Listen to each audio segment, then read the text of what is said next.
Oh hey, this is Buffoon and you're listening to the sound of my voice.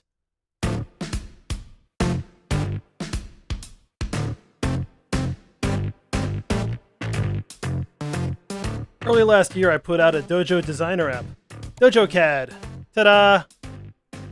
If you're not familiar with 60-year-old computer jargon, CAD stands for Computer Aided Design. It runs in your browser. It works on your phone, on your fridge, on your blender, wherever.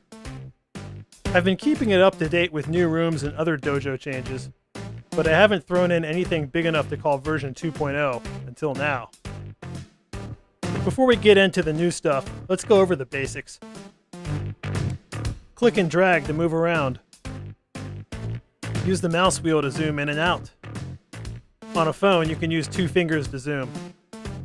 Click a room to select it. Click and drag a selected room to move it around.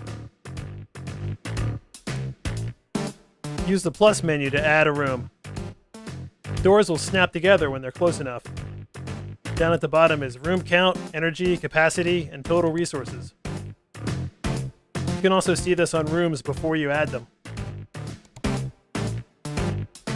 Click a selected room to bring up a menu. You can rotate a room from here, and you can also just use the R key. Once you have an elevator, you can use the arrow buttons on the left to move between floors. You can also use the arrow keys. From that same menu, you can change the direction an elevator is going. Let's add a big room.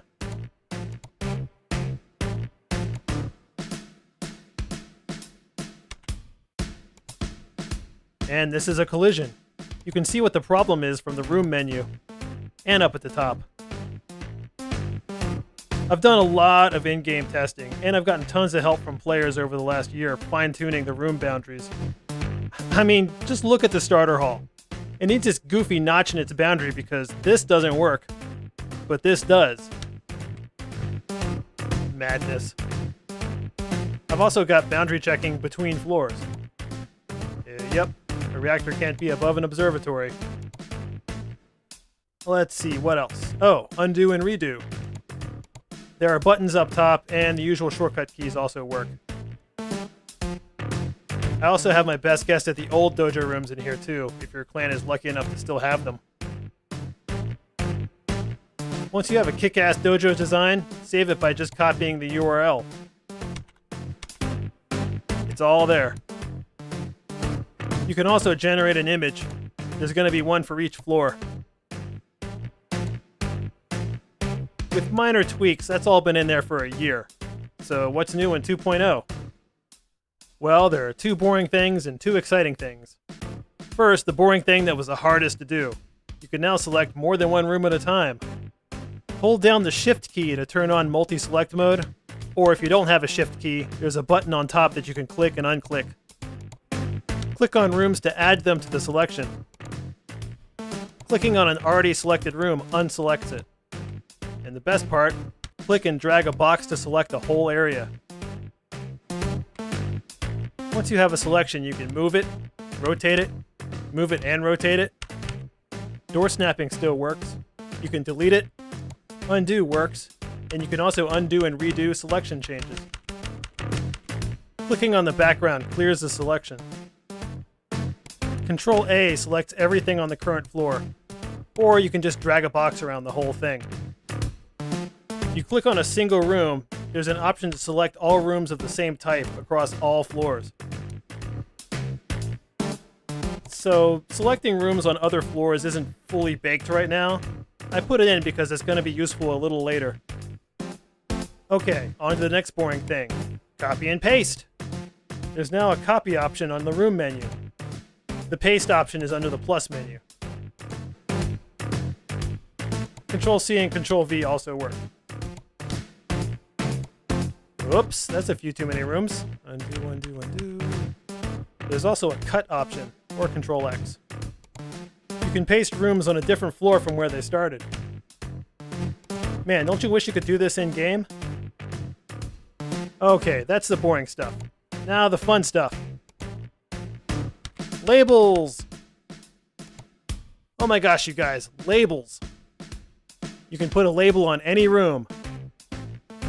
you don't want to tie a label to a room, there's a special label object under the plus menu, utility section. Labels can have multiple lines. You could add as many as you want. They can be as big as you want, within reason.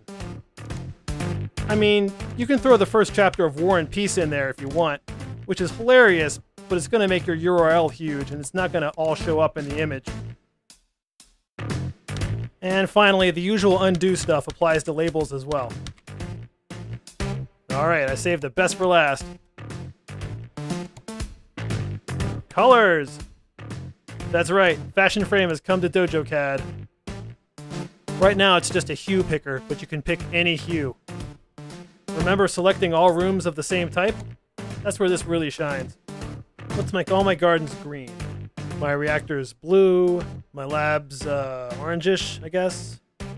My hall's purple, interactive stuff, I don't know, reddish.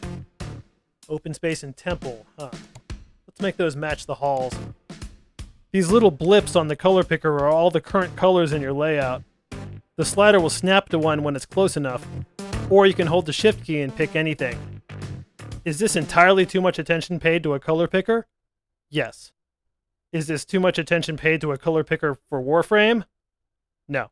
The color also applies to labels. If you're wondering why this is one massive update, it's because everything feeds into everything else. For example, copy-paste will preserve all the color and label settings. The clear option will reset the color to gray, and the color picker has its own select all option. This will select all rooms with the same color across all floors. And that's it. I'm glossing over a lot of details, but there's a frickin' massive help section if you're really into reading. There are a bunch of ways to contact me if you find a bug, or if you have feedback about anything other than the color choices in my dojo layout. My favorite thing to do is to flip the dry dock around and watch it collide with literally everything. A close second is just picking up a room and holding down the R key. That's hours of fun. That's it for now. Thanks for watching.